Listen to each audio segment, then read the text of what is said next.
Welcome back. There's a live look outside from the Oregon coast, our Inn at Spanish Head Resort Hotel camera in Lincoln City. Thanks for watching Afternoon Live. As we celebrate the month of May as Asian American, Native Hawaiian, and Pacific Islander Heritage Month, our next guest joins us to share her unique perspective.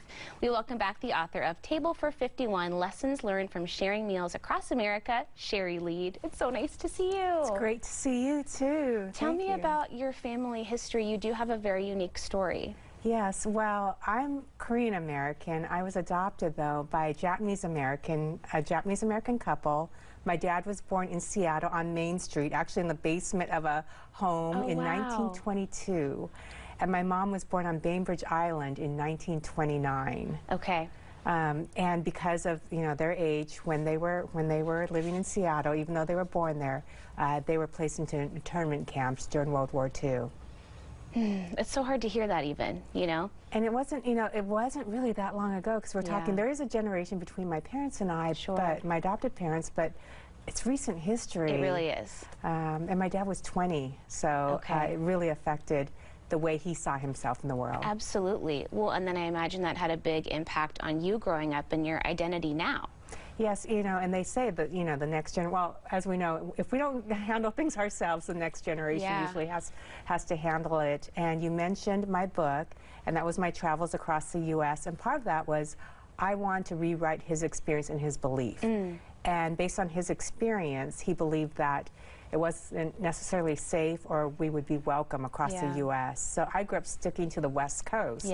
And so travels across the U.S. was to rewrite that belief and believe I'm welcome everywhere. Yeah, you can completely understand where he's coming from and yet chart your own path and make your own discoveries. Yes. So tell me about how doing these journeys, how your heritage impacted that. And you were able to make some really meaningful connections with people that maybe it was a new experience for them. Yes, and I tried, I didn't focus on the fact that I was an Asian, or I am an Asian American woman in her mid-50s traveling the U.S. alone, but it's kind of a big deal going to a lot of these small towns where there wasn't anyone who looked like me other than the person in the mirror. And I had one experience in Indiana where I was seated across the woman in Indiana, and she told me I was the first Asian American person or Asian person that she ever sat down with. Wow. And that was because of her community, the population wasn't there. But I happily said that she was the first person from Indiana I ever sat with. There you go. But, I left that meeting and I actually had like tears of joy without even thinking about it. Just that beautiful moment that we were able to share together. And focusing on the positive that she was there with you. She was willing to put herself out there and make the connection despite maybe how she had been, the experiences that she had had. Yes, and sometimes my friends will say, be careful, there's nobody like you if you're going to this place. And I like to think that, well, maybe if there's no one like me, that means I need to be there. Exactly, exactly. Well, you recently got to MC an event in Seattle for AANHPI Heritage Festival.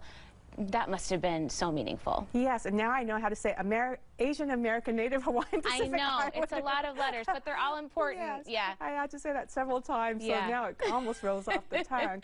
But it was so great because there were a lot of young performers there, and from my parents' experience, where their voices were silenced and they didn't feel comfortable sharing their culture, understand how important sharing all of our cultures and our stories are to understanding and connecting with one another.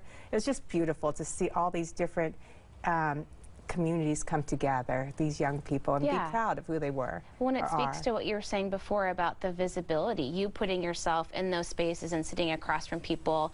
It's got to start there, right, to make any real change. Yes, and when we hear each other's stories, we understand the why. We spend so much time looking at the what, and we're disconnecting. When we start understanding the why through stories, we start building connection with each other. And how great is breaking bread with people? I mean, I know this whole sharing meals thing, it's become kind of a powerful tool for you. Oh, absolutely, and it's evolutionary. Since the dawn of time, sharing food has meant connection, survival, and belonging. Well, and then you can bring your own culture into it too, right? Discover Yes. new dishes and share things from your own heritage that someone else might not know about. And if you have used chopsticks before, it's a really good way to slow down your eating.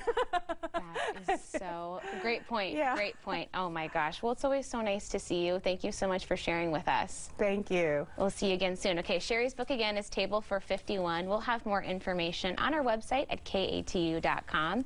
We'll be right back with more Afternoon Live right after this.